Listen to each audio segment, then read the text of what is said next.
약산이란 말 알죠? 그래서 약산을 대표적으로 HA로 쓰겠습니다. 자, 어떤 약산을 HA로 쓰는 건 뭐 흔하죠, 그렇죠? 허허이. 왜 그러는 거예요? 자, 보세요. 보세요. 건들지 말고. 아, 진짜. 아, 진짜 이 금쪽이 같은 이라고 진짜. 이 5년 박사님 불러야 되나, 이제. 어? 그래요. 알겠죠? 아, 까먹었다. 까먹었다. 아, 진짜. 그래요. 네, 뭐 가져오기 귀찮으니까 오늘은 맨눈으로 하겠습니다. 네. 그래. 자, anyway. 뭐야? 자, 그래서 어떤 약산의 C제로, 요걸 이제 초기 농도로 합시다. 그럼 여기서 X만큼 반응을 하면 얼마나 해리가 됩니까? X만큼 해리를 하죠. 그래서 끝이 나면 이렇게 표현할 수 있죠. 그럼 이때 아시다시피 KA라고 하는 수치가 있는데 우리 큐영아 K의 이름은 크게 산해리 상수라고 하죠. 자, 근데 이것도 평형상수의 한 종류인지라 정의를 어떻게 하냐면 반응물분의 생성물, 농도비로 표현합니다. 그러면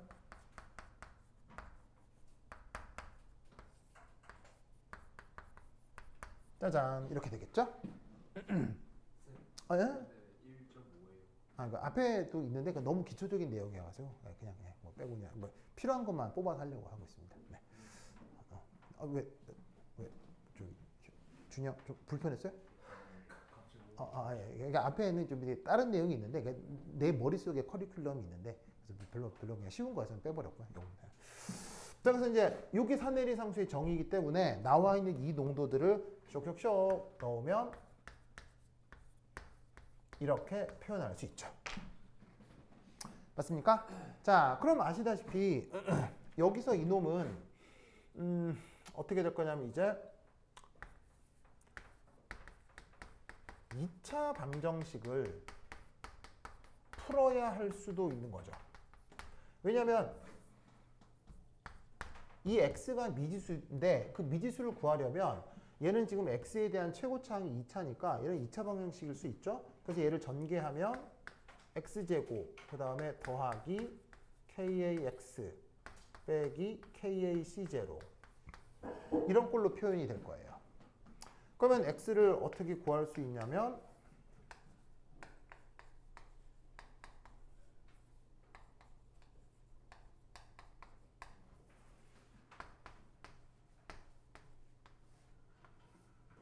이렇게 풀 수 있죠. 맞습니까? 맞아요? 그래서 이렇게 구한 x가 뭐라는 거예요? 바로 H 플러스의 농도라는 겁니다. 알겠죠?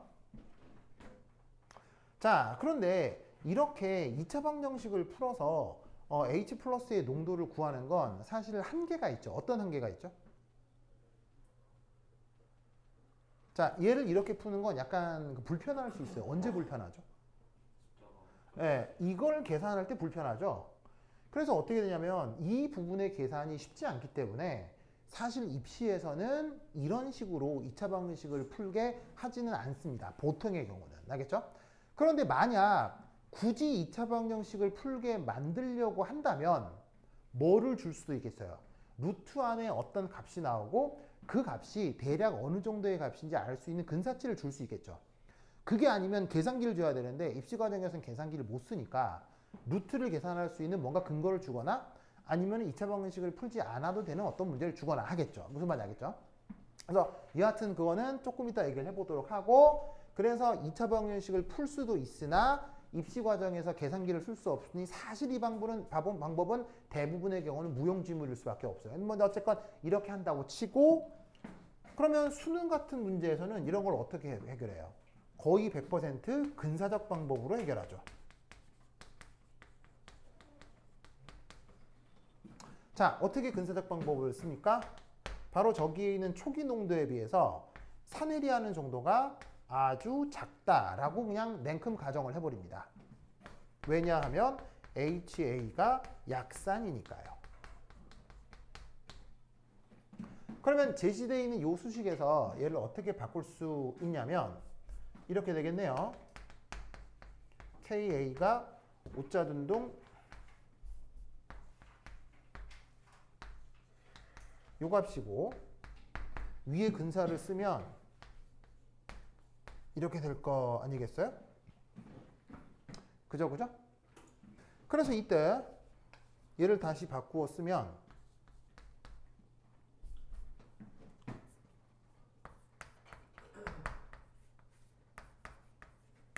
이렇게 되는데 이게 바로 H 플러스의 농도 되겠습니다. 그래서 사실 크게 중요한 수식은 아닙니다만 이런 식의 근사 과정이 수능형 문제에서는 무조건 이런 식으로 출제되기 때문에 수능을 공부하는 학생들은 사실 이 표현을 어떻게 한다? 아예 그냥 외워버리죠. 그래서 수능 출제에서는 그냥 무조건 산해리 반응이 이 계산으로 맞아 떨어지게 출제가 됩니다. 그래서 수능 치는 애들은 그냥 루트 K의 시제로를 바로 외우죠. 알겠죠? 뭐 여하튼 이런 식으로 약산의 산해리 과정에서 H 플러스의 농도 혹은 pH를 구할 수 있게 되는 겁니다. 됐죠? 자, 근데 여기까지는 아무것도 아닌데 여기서 이제 하나 언급하고 싶은 건 이온화도라고 하는 녀석이 있습니다. 보통 뭐로 표기하느냐? 그리스 알파벳 알파. 자, 그러면 이 녀석은 그 정의가 어떻게 되느냐? 바로 처음 넣어준 농도 분의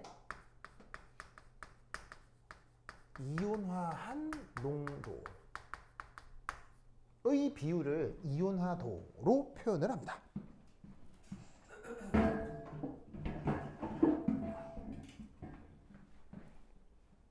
그러면 이것에 입각하여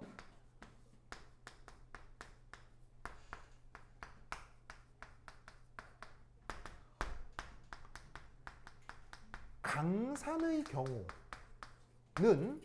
알파가 얼마죠? 자, 이 컨셉에 따라 정의에 따라 강산의 경우는 이온화도가 얼마? 이건 너무 간단한 얘기잖아요. 1이죠? 1. 왜냐하면 강산은 초기 넣어준 것에서 얼마나 이온합니까? 넣어준 게 완전히 다 이온하잖아요. 완전히 다 이온한다는 게 1 혹은 100%라는 얘기겠죠. 아시겠죠? 그런데 약산의 경우는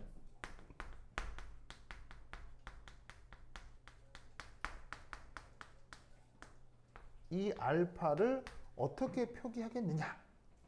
정의에 따라 초기 농도분의 이온한 정도니까 초기 농도가 C0고 그 중에 얼마나 반응을 한 거예요? X만큼 반응을 한 거죠? 나와 있는 화학 양론에서는 이렇게 표현할 수 있겠네요. C0분의 X. 됐죠? 자, 그런데 이때 얘를 근사적으로 어떻게 표현할 수 있냐면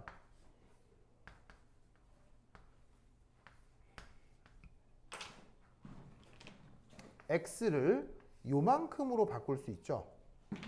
맞나요? 그게 어디 있으니까요? 여기 있으니까요. 그래서 얘를 계산하면 이렇게 되겠습니다.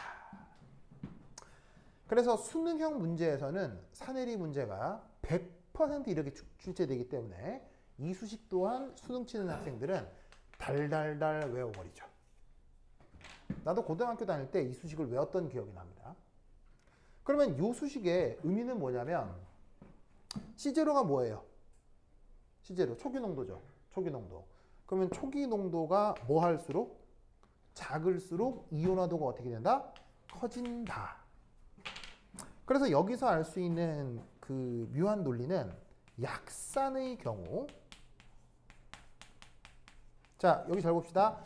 초기 농도가 작아진다는 얘기는 이게 농도가 진해진다는 얘기예요? 농도가 묽어진다는 얘기예요?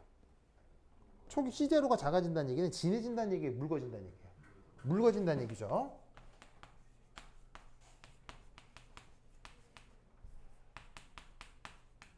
그럴수록 이온화도가 증가합니다. 알겠죠? 이 논리를 꼭꼭 기억해 둡시다. 자, 여기까지 아무것도 아니죠? 이 정도도 모르면 안 되죠. 이 정도는 충분히 알 수 있을 것 같고요. 자, 근데 이때 여기 씌울게요. 여기 중간 단락 씌운다. 씌운다.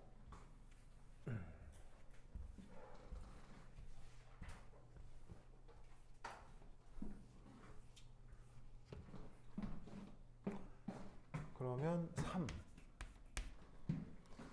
자, 내 수업을 예전부터 들었던 학생들은 이게 뭐냐면은 그 기억이 날 텐데 처음 듣는 사람들은 이 내용 꼭 기억하세요.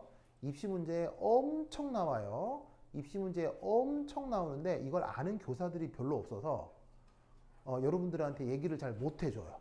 근데 서울대나 카이스트를 있는 교수들은 무조건 이런 생각을 해요.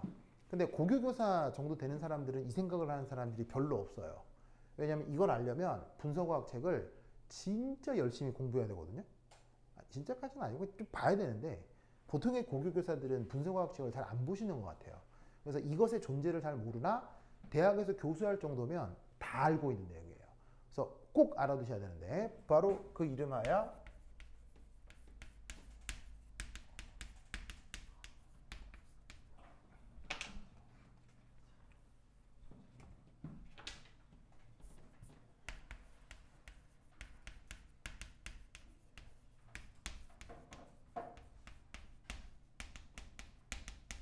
요겁니다.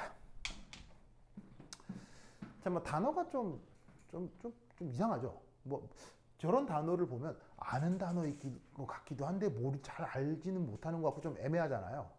그래서 저 단어 번역도 있긴 합니다. 번역은 뭐냐?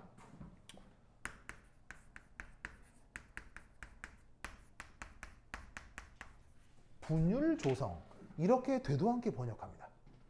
왜냐하면 번역을 해도 머릿속에 개념이 잡힙니까? 번역을 해도 무슨 말인지 모르는 건 마찬가지입니까? 번역해도 무슨 말인지 모를 거 아니에요. 근데 나는 저 번역 보고 뭐 웃었어요. 아니 이렇게 쓸데없이 번역할 거면 번역을 왜 하는지 뭐 여하튼. 근데 얘는 수식인데 그 수식을 보면 아주 명쾌합니다. 자, 어떻게 번역하느냐 이겁니다.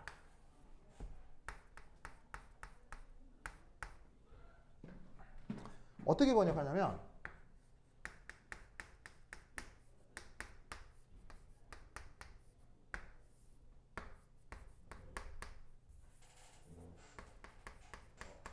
이렇게 번역합니다. 이게 정의입니다. 이게 정의입니다. 그냥 수식으로 저렇게 정의가 된 건데 여러분 정의는 무슨 물리학적 근거가 있는 겁니까? 그냥 편해서 정하는 겁니까? 그냥 편하기 위해서 정하는 거라 그냥 저렇게 정했다라고 하는 걸 외우시면 됩니다. 알겠죠? 그럼 이렇게 정하면 뭐가 편리하냐? 우선 이렇게 정의하는 것에 약간의 의미가 있느냐를 보자면 규영아? 이 둘의 관계를 뭐라고 하죠? 이 둘의 관계. H 플러스가 붙어 있는 것 혹은 떨어져 있는 것. 이 둘의 관계를 뭐라고 하죠? 다 배운 말이에요. 그렇지. 짝이라고 하죠. 맞나요? 그러면 짝, 중, 얘는 짝산 짝음기 뭐예요? 시우야? 짝 뭐예요? 짝산. 잘했어요. 저기 딴 거 보는 도원? 도원? 얘는 뭐라고 불러요? 짝염기라고 하죠. 그래서 지금 여기 나와 있는 프랙셔널 컴포지션은 어떤 짝산과 짝염기 전체에 대한 현재 짝산의 비율. 이걸 프랙셔널 컴포지션으로 정의한 거예요. 그러면 이때 이놈이 어떻게 되느냐? 어떻게 되느냐? 버르버르버르바 이렇게 됩니다.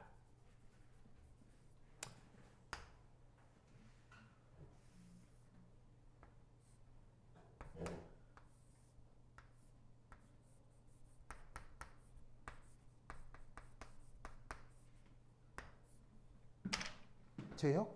이래도 돼요, 안 돼요? 이래도 되죠? 되죠? 그런 상태에서 자, 얘를 똑같이 아래로 내린 거예요. 이런 상태에서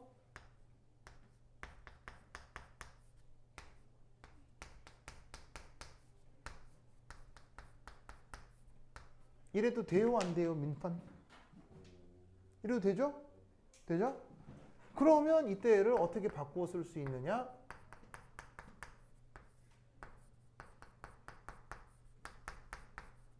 요래. 바로 이 부분을 뭐로 치환해 쓴 거예요? 사내리 상수 KA로 치환해 쓴 거예요.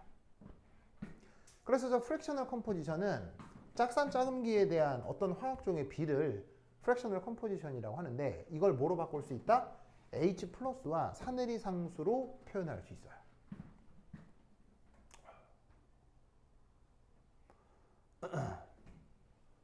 규영아 맞아요? 제육도 졸리죠? 졸리니까 이렇게 했잖아요.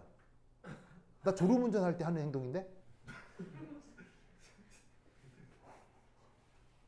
알겠죠? 내가 요즘은 운전을 못해요. 왜? 운전만 하면 자거든요. 내가 운전을 너무너무 많이 해가지고요.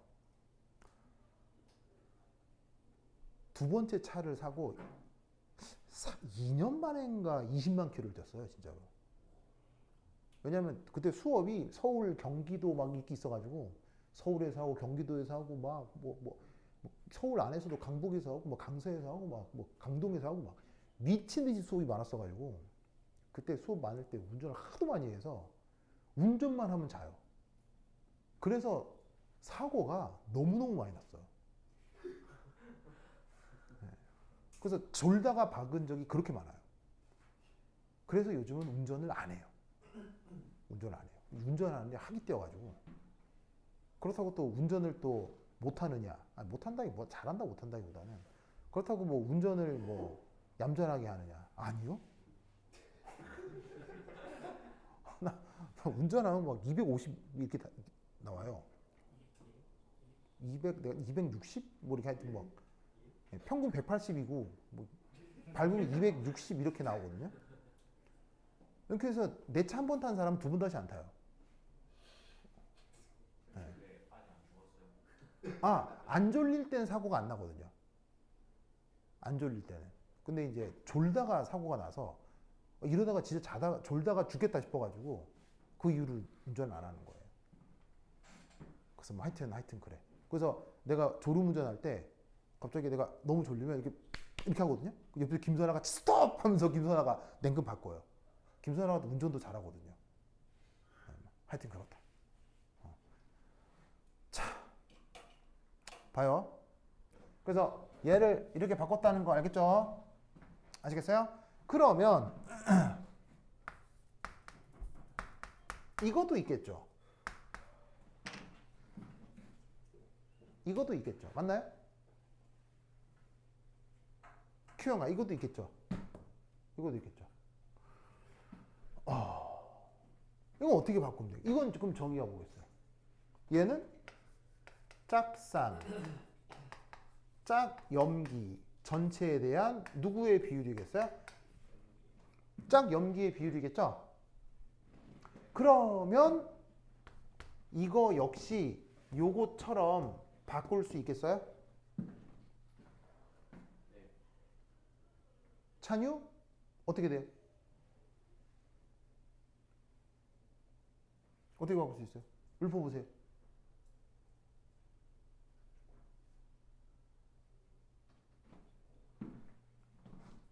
도원? 어떻게 돼요? 읊어보세요. 버르버르버르버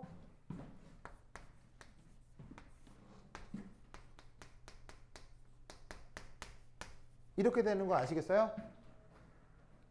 왜 이렇게 돼요? 왜냐하면 요 둘을 더하면 뭐가 돼야 되죠? 1이 돼야 되겠죠? 즉, 요 두 개를 더해서 1이 돼야 되니까 여기가 H 플러스면 여기는 KA여야 되겠죠. 분모가 같을 때. 아시겠죠? 이런 식의 아이디어를 뭐라고 부른다? 프랙셔널 컴포지션이라고 하는데 이게 계산에 아주 광범위하게 활용돼요. 저 아무것도 아닌 걸 생각하고 있으면 계산 과정이 3분의 1로 줄어요. 근데 저걸 생각하고 있지 않으면 계산 과정이 아주 중구난방이 될 수 있어요.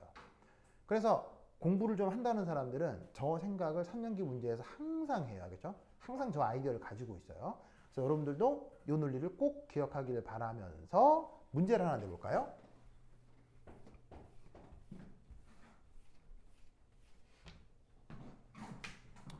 퀴즈.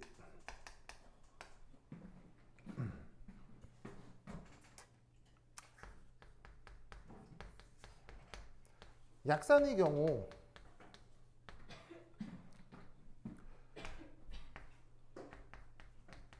농도가 감소할수록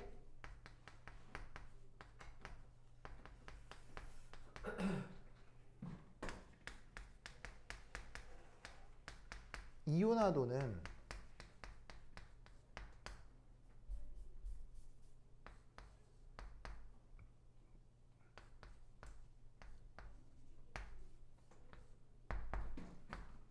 증가하죠. 맞나요? 그래서 약산의 이온화도가 루트 KAC0 요거 외우고 있는 거라고 했죠. 그럼 요 수식에 의하면 농도가 감소할수록이니까 C0가 작아질수록 얘가 어떻게 된다는 얘기예요? 증가한다. 자, 요 논리까지 맞아요? 틀려요? 맞네요. 무슨 말 알겠어요? 맞는 논리예요. 증가한다. 그러면 극도로 물킬 경우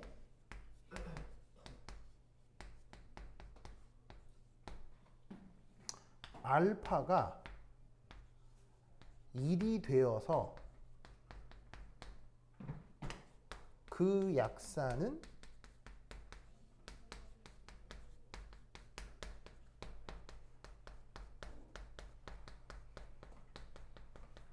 강산이 될 수 있을까요?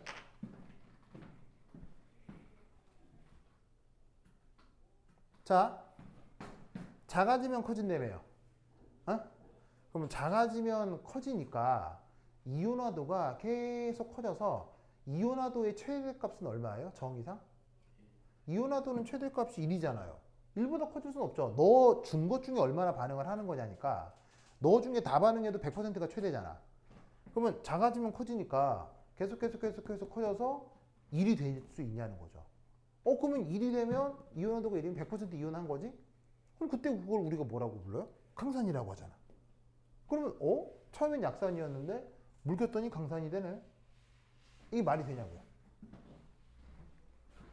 말이 돼야 안 돼요?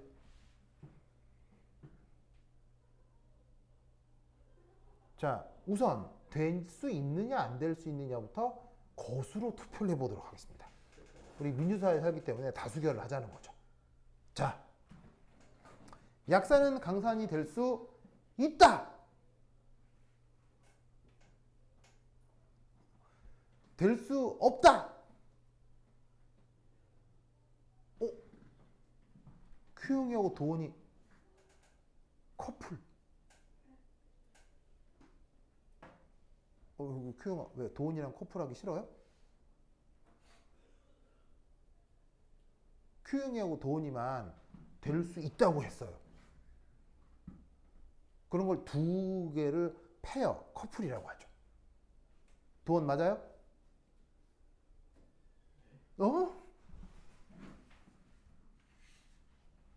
도원아, 이거 될 수 있어요? 될 수 없어요?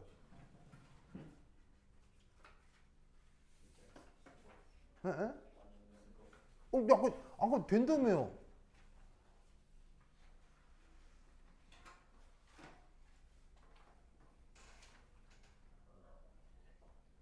될 것 같아요? 안 돼요? 그러면 되면 되는 대로 안 되면 안 되는 대로 근거가 있어야 될 거 아니에요. 자, 그러면 아까 다수결의 결과로 안 된다고 하네요. 안 되면 왜 어떻게 안 되는데요? 을을 증명하라는 게 이 산연기 해리에서 아주 유명한 아주 굉장히 클래시컬한 문제예요. 그래서 이제 분석학 책 같은 걸 보면 이걸 증명해라, 수리적으로 증명하라는 문제가 되게 자주 나오거든요. 그래서 교수쯤 되면 이 생각을 하고 있어요. 근데 이제 보통 고교교사들은 이런 생각들을 잘 안 하죠. 그럼 이거 어떻게 증명하겠느냐? 어떻게 하면 될까요? 자, 봅시다. 우선 앞서 얘기했던 것처럼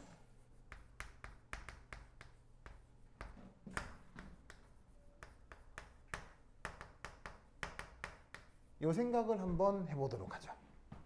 자, 누구에 대해? 이것에 대해.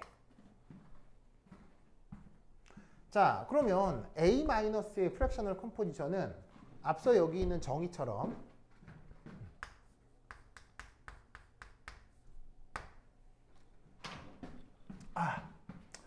여기부터 해도 되는데 이러면 조금 좀 그래서 다시 쓸게요. 다시 쓸게요. 자, 다시 이온화도 여기부터 시작할게요. 다시 쏘리. 자, 그러면 아까 약산의 경우 이온화도가 어떻게 표현됐었어요? X 오버 C0 이렇게 표현됐었죠? 여기서부터 출발하는 게 낫겠네. 됐죠? 그럼 이 수식에서 봐요. C0가 여기 있는 C0고 그 중에 얼마나 이온화하느냐를 얘기하는 건데 이 자리를 어떻게 약간 조절을 하냐면 짜잔. 자, 이래도 돼요, 안 돼요? 자, 이래도 돼요, 안 돼요? 당연한 거 아니에요? 당연히 되죠? 이때 여기서 어떤 생각을 하냐면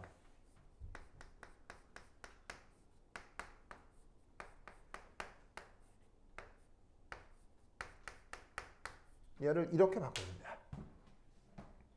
자, 뭔 말이냐면 요만큼을 요렇게 왜냐? C0 빼기 X가 결국 누구의 농도예요?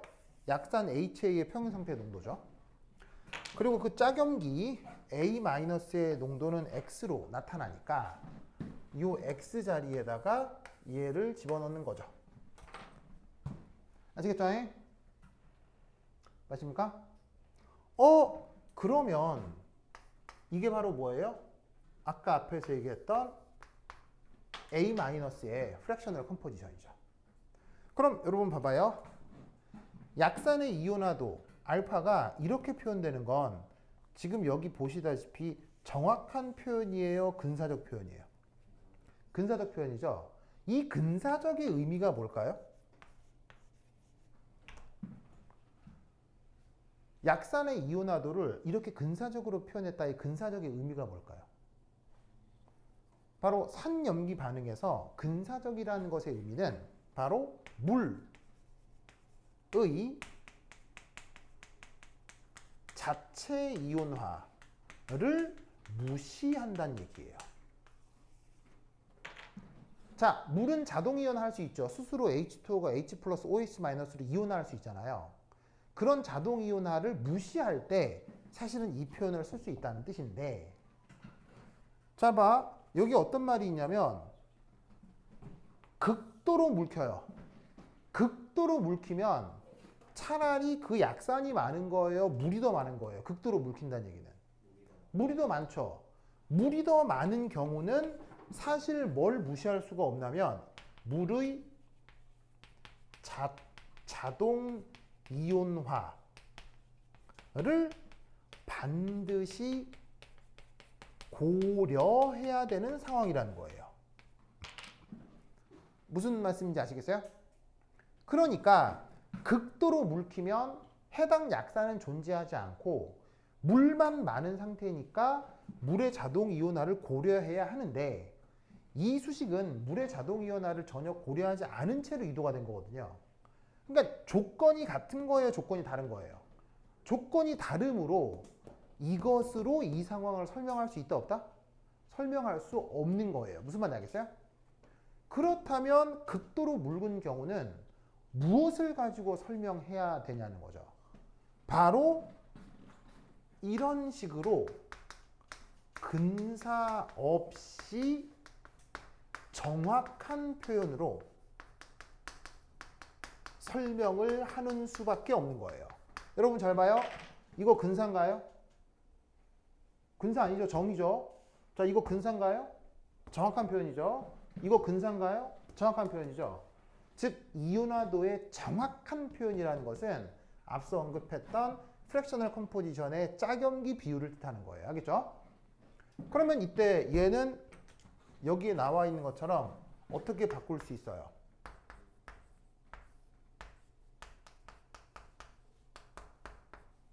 이렇게 바꿀 수 있다 이런 말이죠. 아시겠습니까? 여기까지 됐어요? 그래서 약산의 이온화도를 이렇게 표현한 건 근사적 표현인데 약산의 이온화도를 어떻게 표현할 수 있다고요? 요런 꼴로 표현할 수 있고 이건 근사적 표현이다 정확한 표현이다? 정확한 표현이라고요. 알겠죠? 그 다음 두 번째 이 극도로 희석한다 의 의미 이걸 한번 생각해 보죠.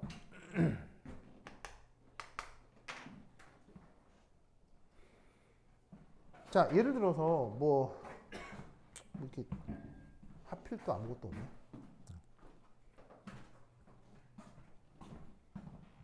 아이 뭐야 하필 아무것도 없네. 좋아. 자, 뭐 한 사람 눈에 이 정도 보이는 그릇이 있다고 칩시다.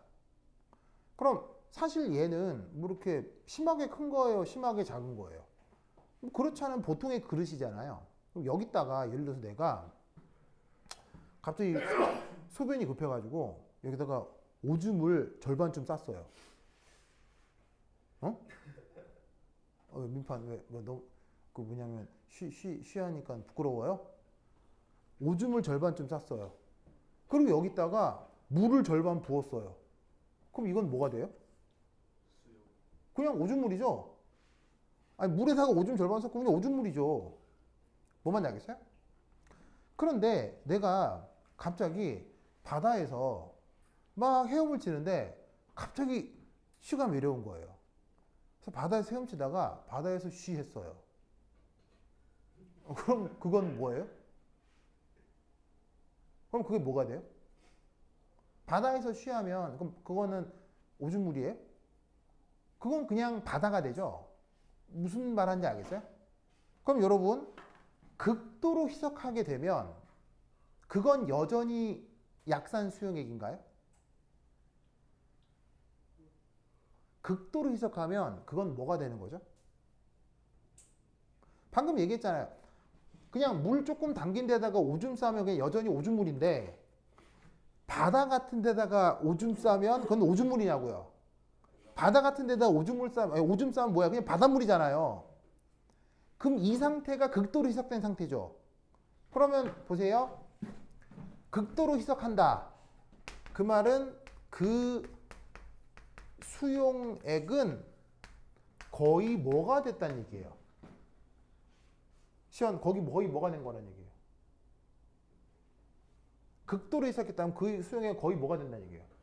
물이란 얘기겠죠? 그러면 이때의 H 플러스는 어디에 수렴해야 되겠어요? 시원아 어디에 수렴해야 되겠어요? 다시 한번 기회를 줄게요. 이때 H 플러스는 어디에 수렴해야 되겠어요?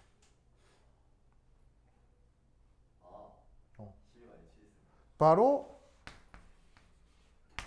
여기에 수렴해야 되겠죠? 맞습니까? 숫자로 쓰자면 대략 얼마? 10의 마이너스 7승몰이요. 알겠죠? 왜냐하면 그냥 맹물은 우리가 뭐라고 불러요? 중성이라고 하죠. 중성일 때 pH 얼마예요? 7이잖아. pH 7을 농도로 바꾸면 10의 마이너스 7승이죠. 혹은 루트 KW. 알겠죠?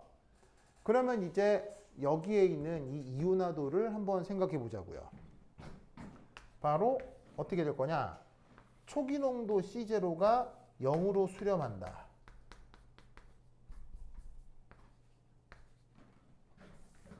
그러면 이온화도 알파는 어디에 수렴할 거라는 얘기죠? 바로 Ka over Kw 더하기 Ka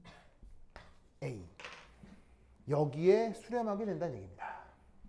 바로 이 자리에 H 플러스의 농도를 넣어야 되는데 극도로 희석을 해버리면 물과 같은 상태가 되니까 H 플러스의 농도가 루트 KW에 수렴하게 된다는 얘기죠.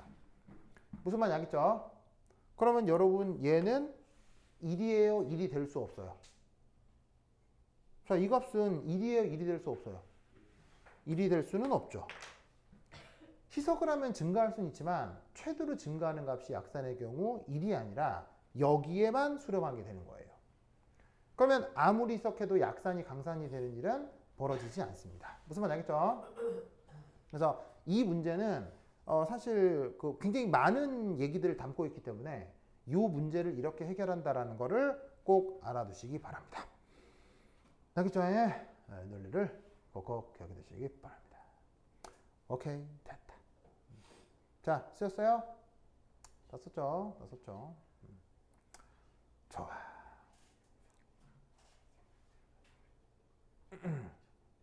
그 다음. 자, 그 다음 이제 뭘 해볼 거냐.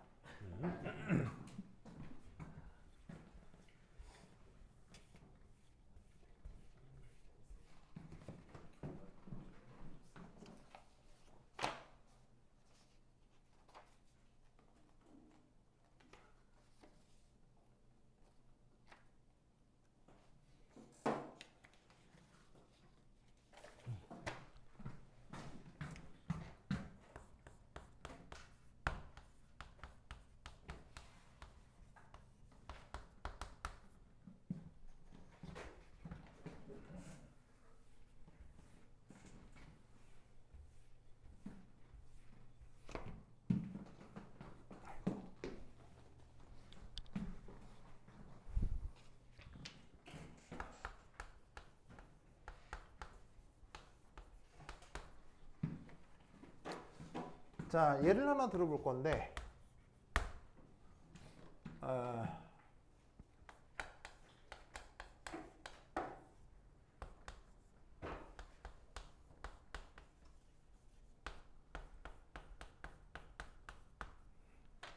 자, 이거 얼마죠?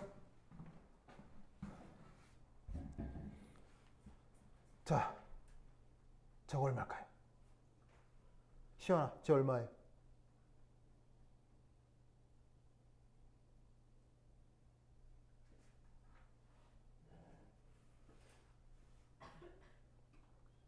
자, 10의 마이너스 8승몰 염산 수액액의 pH 얼마예요? 찬유 얼마? 오. 자.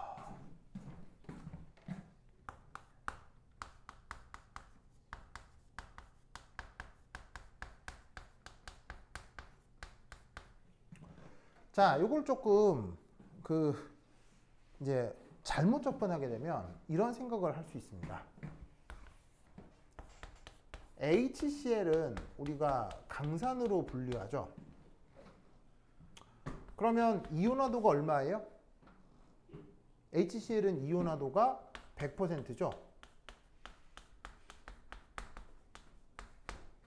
그러면 HCl이 완전히 이온화를 하면 얘 초기 농도가 이거였으니까 H 플러스가 이거고, 그러면 이거로부터 pH는 8이며 이걸로부터 염기성이다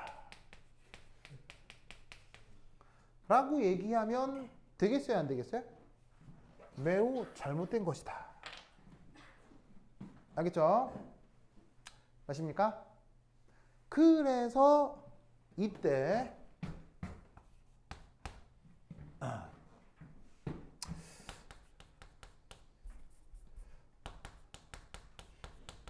체계적으로 이 양론을 한번 분석해 보도록 하겠습니다. 자, 그래서 이제 어떤 방법을 쓸 거냐면 첫 번째 1. 질량 보존. 요즘 이제 지금이 어떤 때냐면 여러분들 2, 3년 전에 기억날란가 모르겠는데 요즘 무슨 시즌이죠? 2, 3년 전 여러분 이맘때 뭐 하고 있었어요? 바로 중학생들 그 입시하고 있었죠? 과학고 입시하고 있었죠? 그때 막 학원에 3, 4, 5 모여가지고 막 뭐 대도 않는 자기소개서 세부특기상 보고 막 외우고 막 동판 했던 기억 나요, 안 나요? 그거 지금 그 여러분 후배들이 하고 있습니다. 그렇죠? 그때 내가 그 중학생들한테 주로 묻는 것 중에 하나 질량 보존이 뭐냐를 묻거든요. 준영? 질량 보존이 뭐임?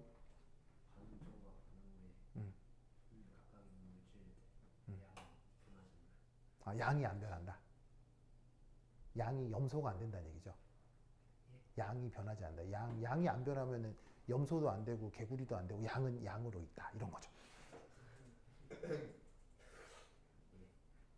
네. 다시 물어볼까? 제요? 질량 보존 뭐라고 설명할 거예요?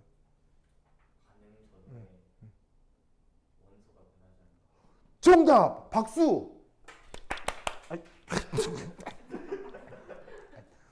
자, 질량 보존을 설명하란다고 해서 반응 전후의 질량이 보존돼요. 이러면 안 돼요. 왜죠? 뭔가를 정의하라고 하면 나와 있는 단어를 고스란히 쓰면 돼요, 안 돼요? 쓰면 곤란하죠? 즉, 화학자가 질량 보존을 물을 때는 어떻게 답해야 되냐면 이거예요. 반응 전후 원자의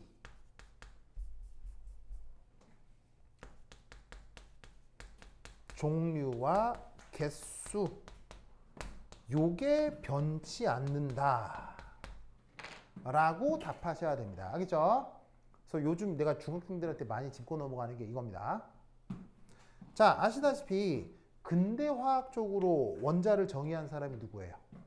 물론 3000년 전에 그리스 철학자들이 어톰이란 말을 쓰긴 했는데 근대화학적으로 원자 정의한 사람이 누구예요?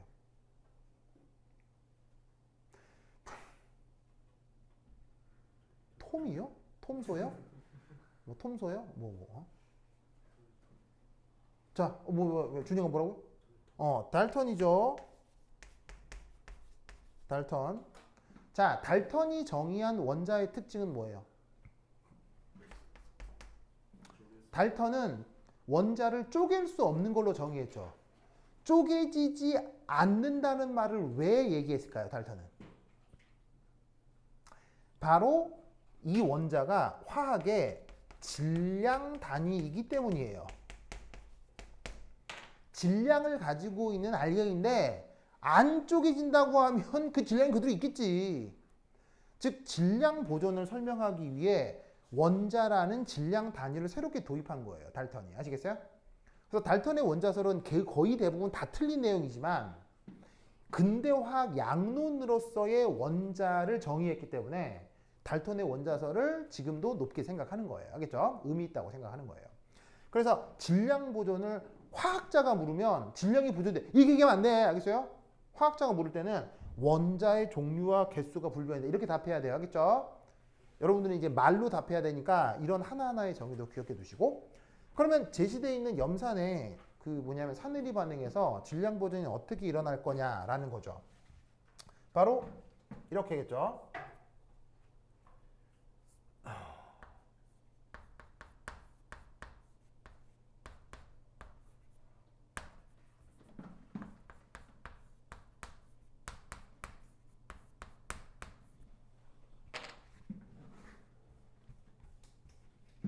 자, 이렇게 된다는 거 아시겠어요? 이거 알겠어요? 자, 이때 제로의 뜻은 뭐예요? 바로 초기 농도입니다. 그리고 특별히 붙어 있지 않은 거는 EQ, 평형 상태 농도라고 하겠습니다. 넣어준 HCl의 초기 농도와 이 둘의 평형 농도는 합해서 같아야 되죠. 자, 어떻게 분석할 수 있냐면 HCl이 물에 들어와서 아무것도 안 할 수도 있죠. 그런데 HCl이 물에 들어와서 뭘 할 수도 있어요? 바로 산해리를 할 수도 있죠. HCl이 물속에서 가만히 있거나 산해리를 하거나 다른 경우의 수는 있어요, 없어요? 있을 리가 없잖아요. 그러니까 최종 평형 상태에서 이 둘의 농도의 합은 얘랑 무조건 같아야지. 알겠죠? 알겠죠? 이때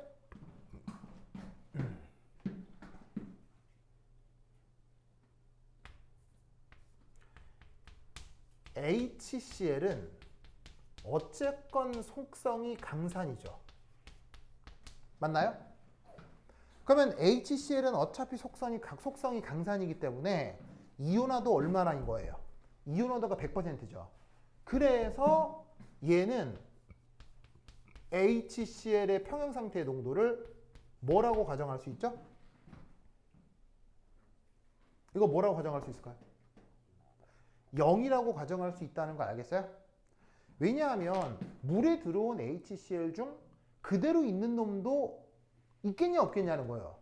있긴 있겠는데 거의 대부분 이온화할 테니까 근사적으로 얘를 0으로 잡는 게 계산의 편의상 유리할 거란 얘기죠. 맞습니까? 그래서 얘를 어떻게 바꾸느냐? 바로 HCl의 초기 농도와 Cl-의 평형 농도가 근사적으로 같을 것이다 라고 보는 거예요. 무슨 말인지 알겠죠? 이때 HCl의 초기 농도가 어디에 나와 있어요? 1.0 곱하기 10의 마이너스 8승몰로 나와 있는데 얘를 편의상 C0 초기 농도로 치환을 해보도록 하겠습니다.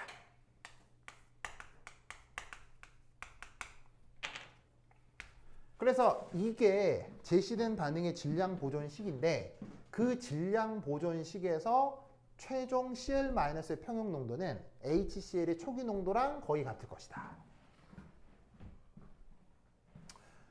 이런 질량 보존을 써서 3년기 문제를 푸는 것은 서울대에서는 잘 안 나오는데 카이스트에서는 몇 번 나왔어요. 그래서 이게 질량 보존을 산해리 양론에서 적용할 수 있다는 생각을 항상 하고 있어야 돼요. 알겠어요? 뭐 오늘이건 다음 시간이건 그 예를 하나 보여드릴 건데 좀 기가 막힌 예가 한번 나온 적이 있거든요. 그래서 하여튼 이 질량 보존을 통해서도 3년기 문제를 풀 수 있다는 생각 꼭 하시고요. 자, 두 번째는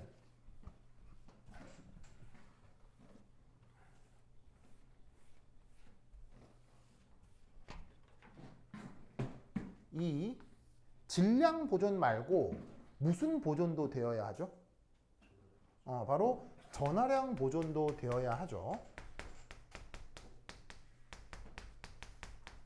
자, 전하량 보존, 화학 버전으로 쓰면 어떻게 될까요? 전하량 보존 여러분 사실 어디서 많이 배워요? 물리학 시간에 많이 배우죠. 특히나 전자기학 할 때 많이 배우잖아요. 그래서 뭐 축전기 같은 거 병렬 연결하고 막 직렬 연결하고 이런 거 할 때 전하량 보존 써가지고 이렇게 대전된 전하량 계산하고 막 연립방정식 풀고 뭐 그런 거 있잖아요. 그때 쓰던 전하량 보존인데 이걸 화학 버전으로 쓸 때는 어떻게 될까요? 전하량 보존을 화학 버전으로 표현할 때는 바로 모든 수용액은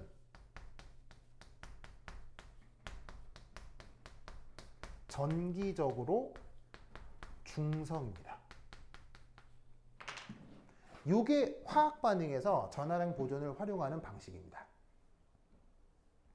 여러분, 수용액이란 얘기는 엄청 특별한 조건이란 얘기예요? 그냥 매우 보통의 조건이란 얘기예요? 매우 보통의 조건을 뜻하는 거예요. 예를 들어 특별히 순수한 플러스 입자만 모여서 시스템 전체가 양전하를 띌 수 있을까요? 혹은 순수한 음전화 입자들끼리 모여서 시스템 전체가 음전화를 띌 수 있을까요? 예, 가능은 해요. 근데 언제 가능하죠? 시스템이 중성이 아니라 전기적으로 플러스나 마이너스가 된다. 그럴 수 있을까요? 없을까요? 그럴 수는 있으나 어떤 조건이 필요하죠? 바로 극도로 높은 조건이 필요해요. 예를 들면 태양 같은 거요. 태양쯤 되면 국소적으로 순수한 양이온, 순수한 음이온이 따로따로 존재할 수 있어요. 근데 태양 온도가 몇 도쯤 돼요? 태양의 표면 최소 온도가 8000켈빈 정도 되죠. 그리고 태양이 무슨 뭐 흑점 폭발 뭐 이런 말 들어본 적 있죠. 근데 나도 뭐 지구과학은 잘 몰라서 천체 물리학은 잘 몰라서 뭐 흑점 폭발 뭐 이런 거 하면 왜 민판 허벅지를 만지고 그래요?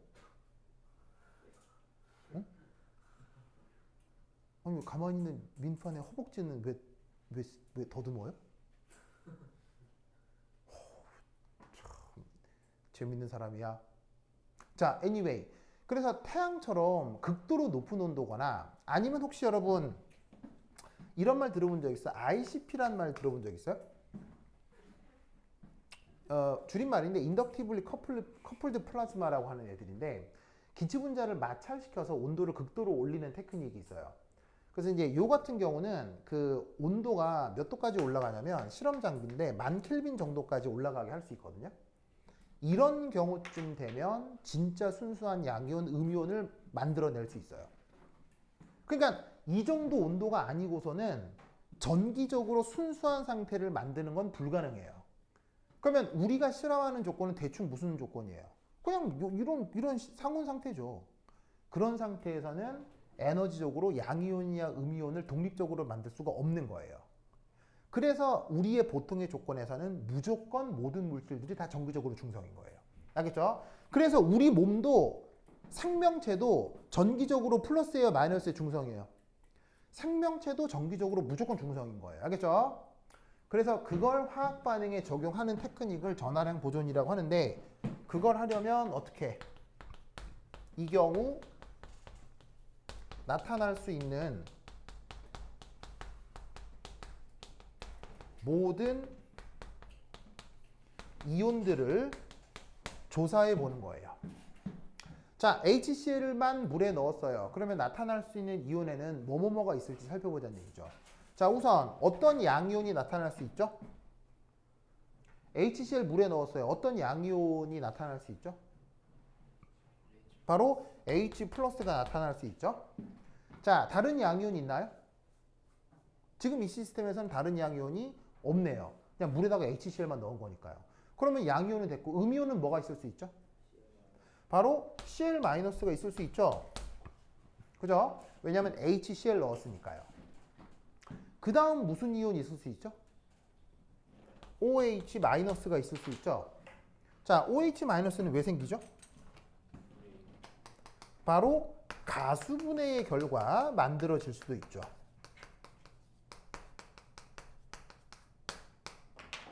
그러니까 수용액 중에 H 플러스와 OH 마이너스는 공존하기 때문에 그런 이유 때문에라도 OH 마이너스는 만들어질 수 있습니다.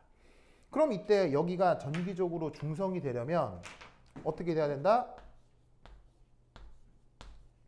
얘네들 각각의 농도가 있을 때 짜잔 저렇게 표현을 해볼 수가 있다 이런 말이죠. 뭔 뜻인지 아시겠죠? 되십니까? 됐죠? 이때 세 번째 여기서 가능한 평형상수 한번 적용해 보죠. 자, 이 시스템에서 적용할 수 있는 평형상수에는 뭐가 있을까요? 동안 여기서 생각해 볼 수 있는 평형상수에는 뭐가 있을까요?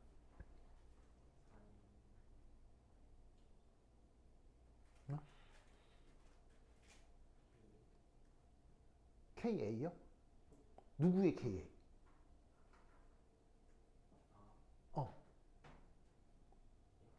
자, 방금 사내리 상수라고 했는데 염산에 산해리 상수가 있나요?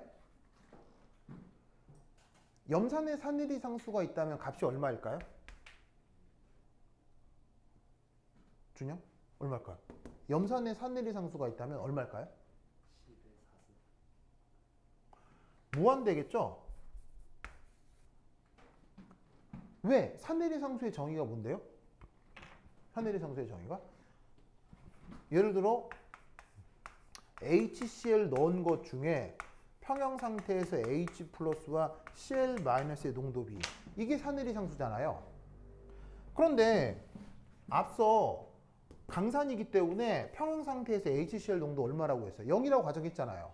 그럼 여기 0 넣으면 뭐예요? 무한대네? 그럼 여러분, 무한대인 수치는 사용할 수 있어요? 정의할 수 없어요? 정의할 수 없죠. 그래서 HCl의 산해리 상수는 굳이 정의하지 않습니다. 사실은 HCl과 같은 강산은 물속 말고요, 다른 용매 속에서 산해리 상수가 측정될 수 있습니다. 물은 저런 식의 강산들이 잘 이온화할 수 있는 상황이라 이온화가 잘 안 되는 유기용매들 속에서는 저 HCl의 산해리 상수를 정의할 수 있습니다. 그래서 이제 그렇게 정의하는 경우는 있으나 우리가 하는 3년기 화학은 100% 수용액 중이기 때문에 수용액에서는 강산과 같은, 염산과 같은 강산들은 산해리 상수를 정의하지 않습니다. 알겠죠? 그럼 이때 사용할 수 있는 평형 상수에는 뭐가 있을까요, 재혁아?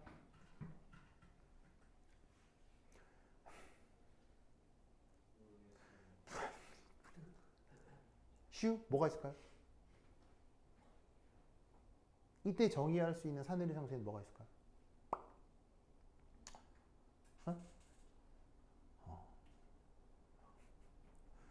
고개를 숙이고 있는 민펀? 어떤 평형 상수? 바로 KW요. 민판? 왜 알고 있으면서 얘기 안 해줬어요? 나 무시해서 그런 거죠. 나 괴롭히려고 그런 거죠. 왜 알고 있는데 왜 얘기 안 해줘요? 이거 모르는 것보다 더 싫어. 진짜. 시연도 알고 있었어요? 몰랐어요? 이걸 당신 수업 시간에 3번이나 했는데 이걸 몰랐다고요? 자, 그래서 얘를 어떻게 바꿀 수 있냐면 요렇게 보이시죠? 되십니까? 자, 이때 요거로부터 OH-를 어떻게 바꿀 수 있느냐?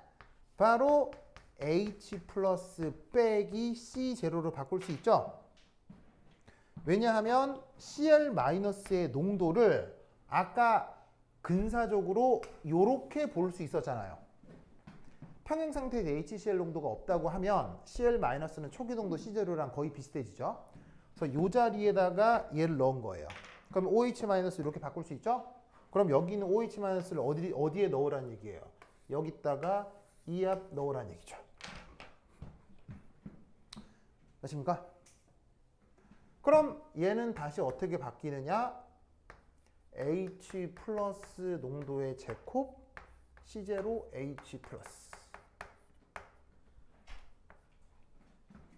자, 그럼 다시 표현해 볼게요. H 플러스 농도 제곱 C0 H 플러스 빼기 KW는 0. 알겠죠? 그래서 H 플러스를 구하자. 면 2분의 C0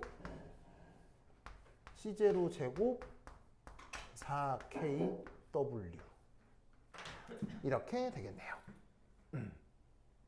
됐죠? 그냥 근해 공식 쓴 겁니다. 이건 뭐 근사할 수도 없고요. 근해 공식 그대로 쓴 겁니다. C0 값이 얼마예요? C0 값이 얼마였어요? 10의 마이너스 8승이었고요. KW는 값이 얼마예요? 얘는 값이 얼마예요? 10의 마이너스 14승이잖아요. 맞죠? 맞죠? 그래서 사실은 역시나 계산기가 있어야 하지만 만약에 이 계산을 구체적으로 원하는 사람이 있다면 루트 안에 어떤 값을 뭐 힌트로 주겠죠. 알겠죠? 뭐 그거 줬다고 하고 계산을 하면 얘 값은 얼마가 나온다? 1.05 곱하기 10의 마이너스 7승 정도가 나옵니다. 만약에 계산했다고 치면 계산이 실제로 필요하면 근사적인 값을 주겠죠. 뭐 줬다고 치면 이렇게 계산할 수 있습니다. 그러면 이때 이것으로부터 pH를 구해라. 어떻게 계산하면 되죠? 마이너스 로그 H 플러스고요. 이 자리에다가 얘를 넣습니다. 그럼 값이 뭐가 나온다? 6.98 정도가 나와요. 근데 아까 찬유가 이거 pH 얼마라고 그랬죠?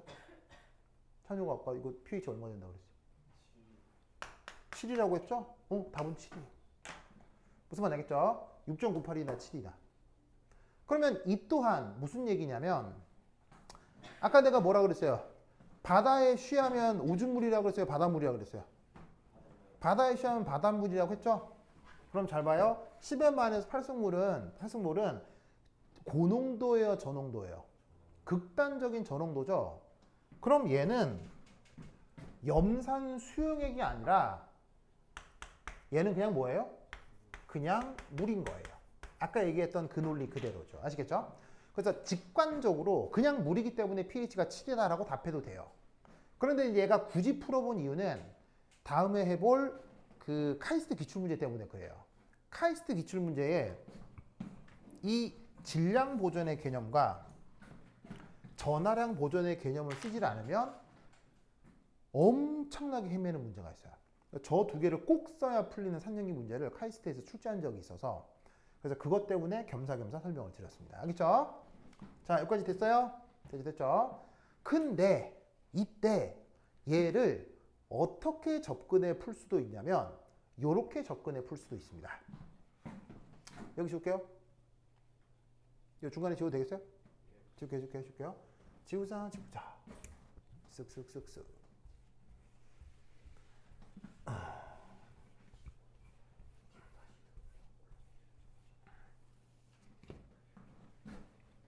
(1, 2) 체계적 양분 분석. 자, 3 하면 되나? 3 맞아요? 괄호 3 맞아요? 맞아요. 자, 괄호 3. 괄호 3은 뭐냐? 지금은 이 문제를 풀 때 질량 보존과 전하량 보존이라는 개념을 썼거든요.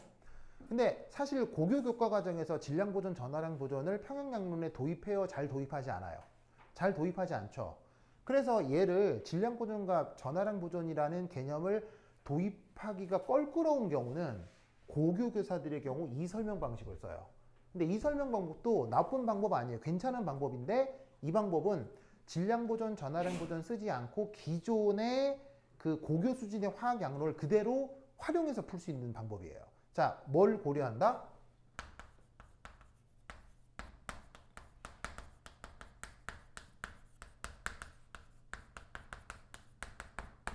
그래서 이 방식으로 설명하는 선생님들도 꽤 많습니다. 자, 뭐냐? HCl의 산해리에 의해 수용액 중 H 플러스가 공급이 되었다 라고 가정하는 거예요. 이 상태에서 언급하고 있는 물의 자체 이온화에 대한 반응 양론을 생각하는 거죠. 자, 물의 자체 이온화는 누가 어떻게 되는 반응이에요? H2O가 H 플러스와 OH-가 되는 반응이 바로 물의 자동 이온화 반응이죠. 맞습니까? 아이고. 자, 이때 초기 조건에 얘는 맹물이 아니라 어쨌거나 물에다가 이걸 탄 거니까 여기에 있는 H 플러스가 시작부터 1.0 곱하기 10의 마이너스 8승몰 잊고 시작하는 거예요. 무슨 뜻인지 알겠죠? 알겠죠? 여기서 반응을 하는 거지. 얼마나 반응을 하냐면 H2에서 Y만큼 이온화를 하면 Y만큼 생기는 거로 생각을 할 수가 있다는 얘기죠. 자, H2의 양은 얼마나 있겠어요? 뭐 잔뜩 있겠죠. 수용액이니까 물은 잔뜩 있을 거 아니에요. 그럼 잔뜩 있는 것 속에서 일부 반응을 하는 만큼 1대1대1로 생기겠죠. 그럼 끝이 나면 여전히 물은 잔뜩 있겠죠. 어차피 평형 양론에 표현될 필요가 없으니까요. 그럼 최종적으로 얘가 어떻게 될 거냐? 얘를 C0 플러스 Y로 둬보자 이런 말이에요. 편의상 이때 여기에 있는 1.0 곱하기 15의 3승을 C0로 치환을 한다고 칩시다. 그러면 얘는 이렇게 되죠? 얘는 이렇게 되겠군요. 맞남요? 그럼 여기서 알 수 있는 사실은 H 플러스의 농도가 C0 플러스 Y죠. 그런데 얘를 다시 어떻게 쓸 수 있냐면 C0 더하기 OH 마이너스로 쓸 수 있죠. 왜냐하면 평형 상태에서 OH 마이너스의 농도가 Y니까요. 맞죠? 그러면 여기서 OH 마이너스는 H 플러스 빼기 C0가 되겠죠? 맞습니까? 얘를 여기에 넣으면 똑같아져. 알겠죠? 얘를 여기에 넣으면 똑같아. 알겠죠? 이렇게 하면 무슨 개념이 필요 없긴 해요. 질량 보존, 전하량 보존을 쓸 필요가 없어지죠. 알겠죠? 그래서 그런 쪽에 이제 설명에 부담을 느낄 경우는 이렇게 설명하시는 분들도 있어요. 근데 굳이 질량 보존, 전하량 보존을 설명하는 이유는 그게 여러분 시험에 되게 뭐냐면은 심하게 나온 적이 있어서 한번 언급을 한 겁니다. 알겠죠? 이 논리도 꼭 기억해 두시기 바랍니다. 됐다. 그 다음 여기 줄게요. 여기 준다잉. 준다.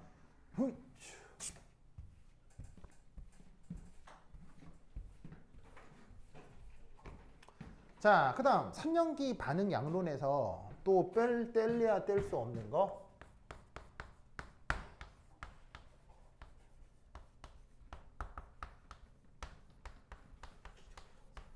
얘죠.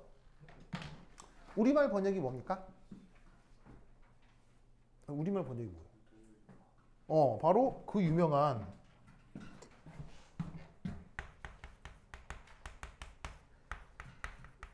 공통이온 효가 되겠습니다.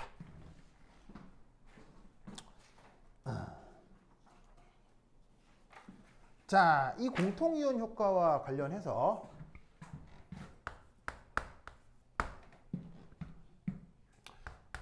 (1몰) H2SO4AQ 시연아, 얘 이름을 뭐라고 하죠? 황산이라고 하죠. 황산이라고 하죠. 이제 H 플러스 농도가 어느 정도일까요? 어떻게 될까요?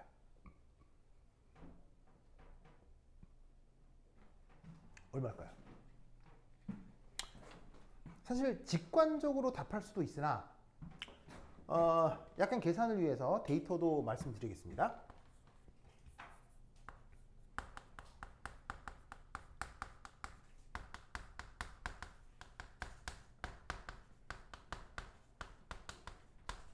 저기에 있는 H2SO4가 물속에 들어가면 이렇게 이온화할 수 있거든요. 보이시죠? 알겠죠? 이때 이 반응의 첫 번째 사내리 상수 값이 얼마냐면 무한대입니다. 무한대입니다. 자, 그런데 여기에 있는 황산수소 이온 역시 사내리를 할 수 있습니다. 그러면 두 번째 사내리 상수가 얼마냐면 이 정도 됩니다. 그래서 황산은 묘하게도 H2SO4 상태는 강산인데 황산 수소이온은 이 사내리 상수가 좀 묘해서 약산인가? 뭐 이렇게 생각이 들 수 있다는 얘기죠. 그래서 황산은 좀 묘합니다. 그래서 첫 번째 산내리 상수는 100% 강산이 맞는데 두 번째 산내리 반응은 어떻게 강산이라 할 수 있을까? 약산일 수 있나? 좀 애매한 상황입니다. 이걸 감안했을 때 H 플러스 농도 얼마? 지우자.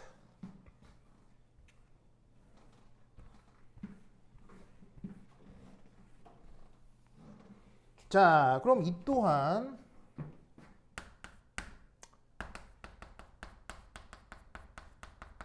체계적 처리를 한번 해보죠. 자, 첫 번째 체계적 처리.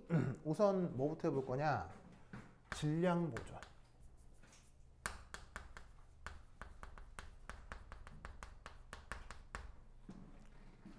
자, 여기서 나타나는 질량 보존은 어찌 될 거냐면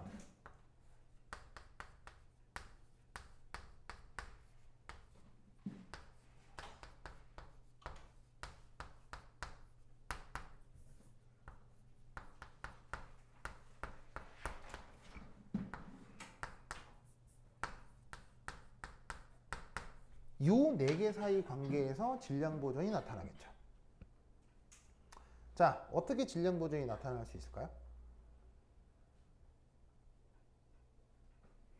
자, H2SO4 제로라고 하는 건 지금 넣어준 황산의 초기 농도를 뜻합니다. 이 값이 지금 얼마란 얘기예요? 1몰이었잖아요. 물론 이걸 나중에 C0로 치환하긴 할 거예요. 그 수식을 편하게 이렇게 표현하기 위해서 1몰 제로 C0로 바꿀게요. 그 넣어준 초기 농도와 뒤에 있는 애들은 전부 다 평형상태, 평형상태, 평형상태 이렇게 됩니다. 그러면 얘를 어떻게 생각할 수 있느냐? 바로 요게 여기서 나타나는 질량 보존입니다. 왜냐? 첫 번째 이건 뭐예요? 그대로 있는 녀석이죠. 물에 넣어놨는데 아무런 산내리하지 않고 그 형태 그대로 있을 수도 있죠. 두 번째는 뭐예요? 얘가 이 상태에서 이렇게 산내리할 수 있습니다. 근데 이 산내리는 여기서 또 이루어질 수 있죠. 그래서 넣어준 녀석이 그대로 있거나 얘가 한 번 더 산내리하거나 또 산내리하거나. 알겠죠? 그래서 저 세 개의 화학종을 다 더한 게 초기 농도 1몰이랑 같은 게 이 시스템에서의 질량 보존일 텐데 이때 어떤 생각을 할 수 있냐면 아까 염산에서처럼 얘 농도를 근사적으로 뭐라고 둘 수 있을까요? 얘를 근사적으로 뭐라고 둘까요? 얘를 근사적으로 뭐라고 둬볼까요? 0으로 둘 수 있다고요. 왜냐? 첫 번째 산내리 상수 값이 얼마예요? 무한대죠. 산내리 상수가 무한대란 얘기는 정반응으로 얼마나 진행한다는 얘기예요. 몇 퍼센트 진행한다는 얘기예요. 바로 100% 진행을 한다는 게 평형상수 무한대의 뜻이죠. 그러니까 100% 다 이온화를 해버리면 얘는 있겠어요, 없겠어요? 근사적으로 없을 테니까 이 질량 보존 이 시스템에서는 근사적으로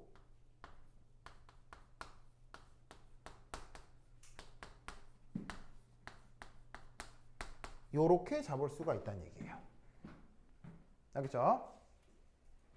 그 다음 두 번째 이 전하량 보존. 자, 전하량 보존의 뜻은 뭐예요? 수용액 전체가 정기적으로 뭐가 돼야 된다고 했었죠? 중성이 돼야 된다고 했죠? 자, 그러면 여기서 나타날 수 있는 우선 모든 이온들을 조사해 봅시다. 첫 번째, 가능한 양이온 뭐가 있죠? 가능한 양이온 H 플러스 뿐이네요. 사실 그렇죠. H 플러스 뿐이네요. 그 다음 음이온 뭐가 존재할 수 있죠?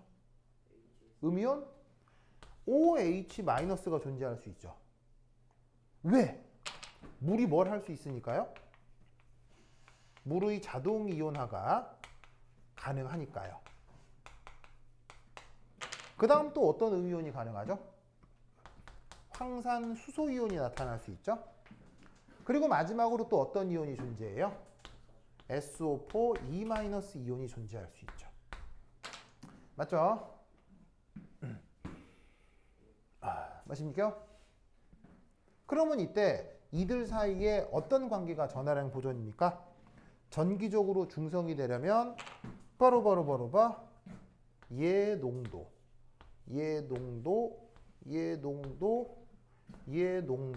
사이에 더하고 더하는데 2배 한 것이 같으면 전하량 보존이겠죠?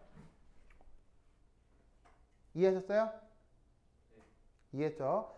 자, 요쪽이 총 양 전하량이죠?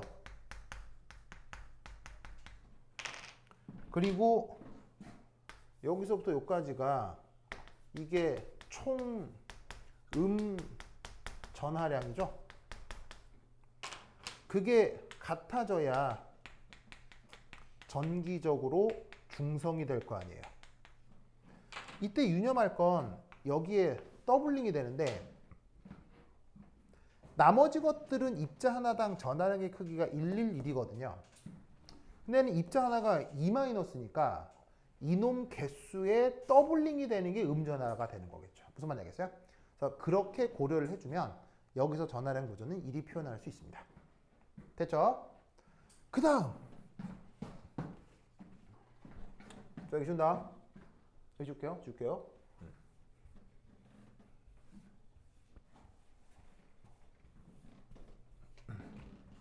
그 다음 세 번째 뭘 생각해 볼 거냐면 이 시스템의 평형상수를 고려해 보겠습니다.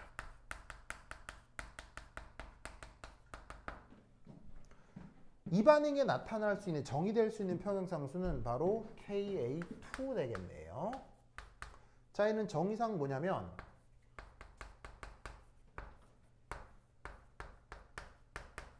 요렇게 됩니다. 그 값이 0.012인가 보죠. 됐죠? 그 다음 고려한 정보는 뭐죠? 마지막으로 고려할 정보.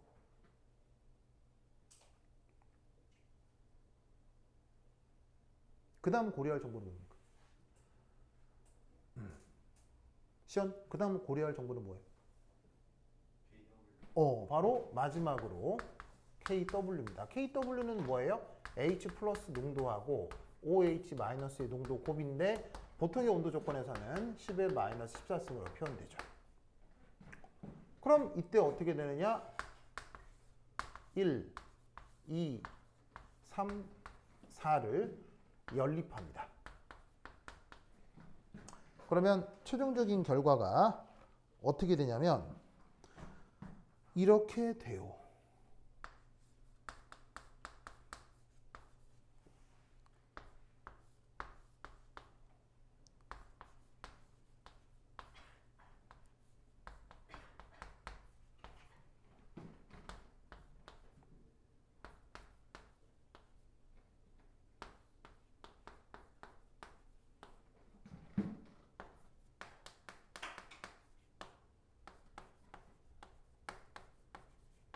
우와, 이렇게 됩니다. 됐죠?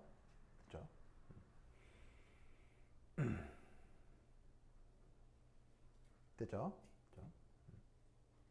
그러면 이 결과에 대해서 한번 생각해 볼까요? 첫 번째 1. 우선 3차 방정식이죠. 맞나요? 두 번째, 지금 뭐가 없죠? 지금 이제 시험장인데 뭐가 없어요? 계산기가 없죠. 그런데 더더욱 큰 문제는 뭐겠어요? 더더욱 큰 문제? 여기까지 소요시간 최소 20분 걸릴 거예요. 뭐 하는데? 왜 연립하는데? 무슨 말인지 알겠어요? 자, 지금 나는 이걸 다 해보고 결과만 쓴 건데요. 생각해 보시면 이거 여기 놓고 여기 놓고 막 여기 놓고 여기 놓고 해가지고 싹 소거하고 H 플러스에 대한 식으로 바꾼 거예요. 알겠어요? 요 사이의 계산이 만만하겠어요? 계산이 양 정신 한 탱이도 없겠어요? 뭔 말인지 알겠어요? 실수가 없다고 하더라도 최소 20분 걸릴 거예요. 알겠죠? 그럼 여러분들한테 브레인스토밍 30분 주는데 20분 동안 이거 계산하고 있으면 이거 된다는 얘기 안 된다는 얘기예요. 안 된다는 얘기죠? 그래서 이 방법은 사실은 이렇게 하라는 얘기 이러면 큰일 난다는 얘기예요. 이러지 말란 얘기예요.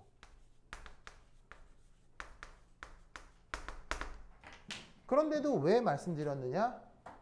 이렇게 해야 될 때가 있거든요. 그러면 여러분 언제 이래야 되고 언제 이러면 안 될까요? 는 다음 시간에 얘기해 보도록 하고요. 그럼 이 제시된 문제는 이렇게 풀면 안 된다는 거고 이제 이 문제를 이제 마무리 지어야 되겠죠? 자, 어떻게 하면 되느냐? 자, 중간 단락 지울게요. 중간 단락 지울게요.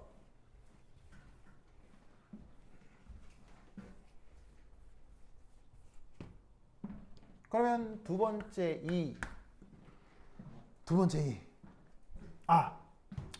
그리고 6.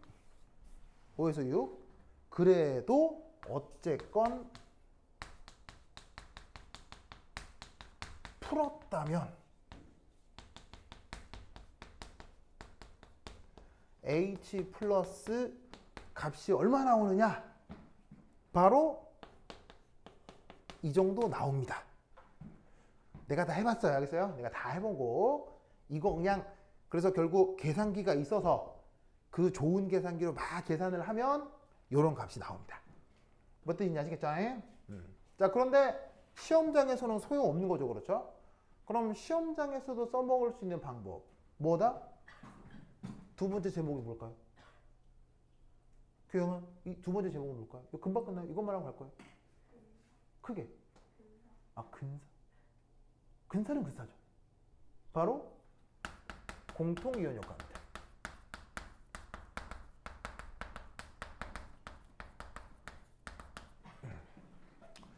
자, 우선 첫 번째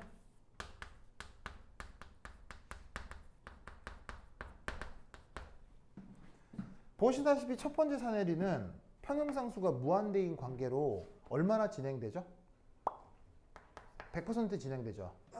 그럼 이걸로부터 어쨌거나 지금 얘가 1몰만큼 있었던 거 아니에요. 그죠? 그럼 100% 이온화가 되면 얘도 다 얼마나 맹그러진다는 얘기예요? 얘도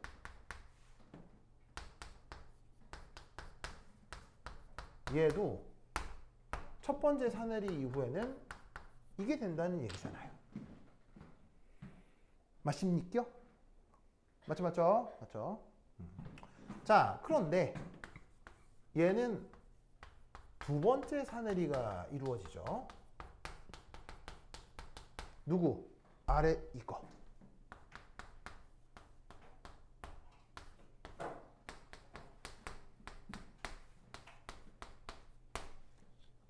자, 그러면 초기 조건에 얘 얼마나 있습니까?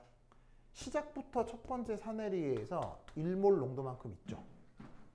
H 플러스도 얼마나 있나요? 첫 번째 시작부터 1몰 농도가 있는 거죠. 반응을 해볼게요. 자, 얘가 Y만큼 없어지면 이 둘도 Y만큼 생기겠죠? 맞나요? 맞죠? 그러면 끝이 나면 얘는 얼마? 1 빼기 Y. 얘는 얼마? 1 더하기 Y. 얘도 Y. 그러면 정의에 입각하여 Ka2는 정의상 뭐예요? 생성물인 H 플러스와 SO4 E- 농도를 HSO4- 이온의 농도로 나눈 값이 두 번째 사내리 상수죠. 그럼 여기 있는 애를 쇽쇽쇽 넣어요. 그러면 1 더하기 Y 오버 1 빼기 Y. 됐죠? 그러면 사실 이것도 Y만 놓고 보면 Y에 대한 몇 차 방정식이에요? 이것도 y에 대한 2차 방정식이거든요. 사실 이것도 y에 대한 2차 방정식 풀어도 좋아요. 풀어도 좋아요. 풀어도 좋지만 역시나 2차 방정식도 계산이 좀 불편하죠. 그럼 그때 어떻게 하느냐? 요거로부터 우리는 뭘 할 수 있죠?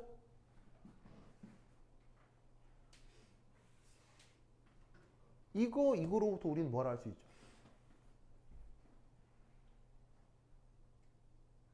이게 뭐예요? 바로 공존하는구나. 일이요? 일이요? 내가 이론이잖아요. 자, 두 개가 공존하죠? 이럴 때 우리가 뭐라고 불러요? 이럴 때 뭐라고 불러요? 이걸 공통 이온 효과라고 하잖아요. 맞습니까? 그래서 공통 이온 효과에 대해서 살짝 언급을 하면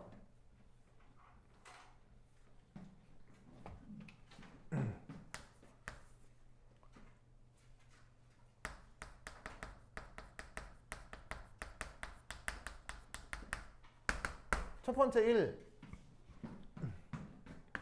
반응 초기부터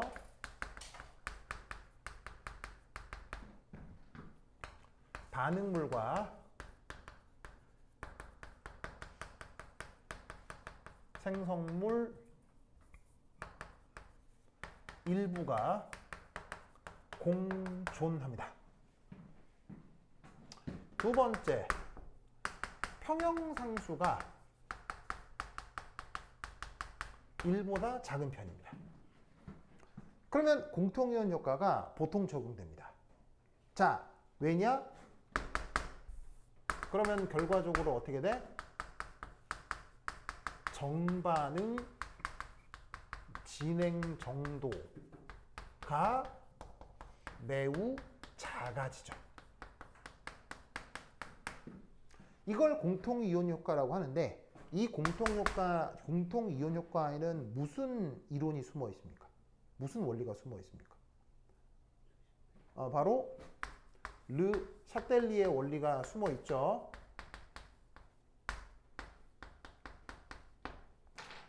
자, 한번 물어볼까요? 르 샤텔리에 원리가 뭔가요? 자, 교수가 물었어요. 뭐라고 답할래요? 르 샤텔리에 원리 뭐라고 답할래요? 르 샤텔리에 원리 뭐라고 답할래요? 그러면 교과서에 나온 표현을 외워야 되겠죠? 교과서에 르 샤텔리에 원리를 뭐라고 쓰고 있을까요? 바로 외부의 자극을 완화하는 방향으로 변화가 일어나는 것. 이걸 르 샤틀리 원리라고 합니다. 그리고 외부의 자극을 완화하는 방향으로 변화가 일어나는 이유는 뭐겠어요? 왜? 르 샤틀리의 원리는 바로 저번 시간에 했던 연력학 제2법칙을 만족합니다.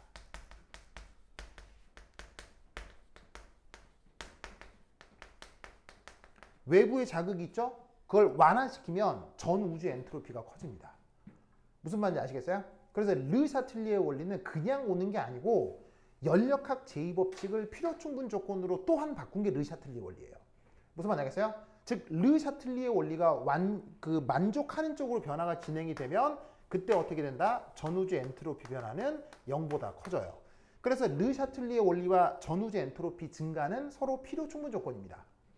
그래서 수학을 활용하면 이걸 가정하면 얘를 유도할 수 있어요. 얘를 가정하면 얘를 유도할 수 있어요. 그래서 연력학 제2법칙과 르 샤틀리의 원리는 사실 같은 말인 거예요. 무슨 말인지 알겠죠? 그런데 이 르 샤틀리의 원리를 여러분 물리학 시간에 배워요. 다른 이름으로. 뭐예요? 자, 외부 자극을 완화하는 방향. 그러면 대표적으로 이거죠. 가만히 있는데 누가 옆구리를 쿡 찔러요. 깜짝 놀라게. 그러면 내 몸은 저번에도 얘기했지만 내 몸 자체는 자연이에요, 자연 아니에요? 내 몸도 자연이죠. 그럼 내 몸에서도 르샤틀리의 원리가 적용되겠어요, 안 되겠어요? 되겠네? 그러면 내가 가만히 필요하고 누가 쿡 찔러요. 그럼 이 자극이죠. 그럼 쿡 있을 때, 오! 바로 저기 르샤틀리의 원리예요. 자, 쿡 찔렀잖아요? 그럼 공부를 하다가, 아, 누가 내 손가락을 찔렀구나. 괘씸하게 누구지? 에이, 이놈의 괘씸한 이 녀석의 손가락을 부러뜨려야지. 에이! 이렇게 해요? 규영아, 그런 적 있어요? 없잖아요. 자연적으로 어떻게 돼요? 쿡 찌르면, 이렇게 되잖아. 이건 뭐냐면 이 외부의 자극 혹은 압력을 강화시키는 거예요? 약화시키는 거예요? 무슨 말 알겠어요? 이게 르샤틀리 원리예요. 그 근본이 연력학 제2법칙이고요. 알겠죠? 이거를 물리학 시간에 다른 이름으로 배웠어요. 뭐? 시연아 뭐예요? 물리학 시간에 이걸 다른 이름으로 배워요.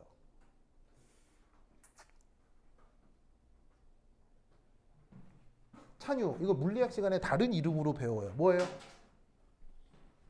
바로 전자기유도요.